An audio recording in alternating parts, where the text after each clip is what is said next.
ఇది రోజు బంగారం ఎండి కొంటే పెరుగుతుంది కదా, అలాగే చూడండి 2 కుండలు కొత్తగా కొనేసుకొని ఒక దాంట్లో కొత్తగా గల్లుపు ప్యాకెట్ ఆ రోజే తీసి వేసేసుకున్నాను. తర్వాత బియ్యం ఉంటే కూడా 1 కేజీ బియ్యం ఆ రోజే కొనేసి ఒక కుండలో వేసేసుకున్నాను. తర్వాత అదంతా మనం లక్ష్మీదేవి ముందు పెట్టేశాను. మల్లెపూలు కూడా కొనేసి వేశాను మళ్ళీ లక్ష్మీదేవికి.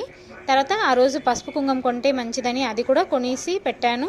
దాని తర్వాత ఈ ఐటమ్స్ అంతా లోటస్ సీడ్స్, ఈ గవ్వలు ఉన్నాయి కదా, అది కూడా కొనేసి ఒక ప్లేట్లో తీసి లక్ష్మీదేవి ముందు పెట్టాను. ఆ రోజే అన్నపూర్ణాదేవి పుట్టినరోజు అండి, అందుకే బియ్యం నేను కొనేసి అక్కడ పెట్టాను. దాని తర్వాత అక్షయ పాత్రం ఆ రోజే కృష్ణ భగవాన్ వచ్చి పాండవులకు ఇచ్చారు.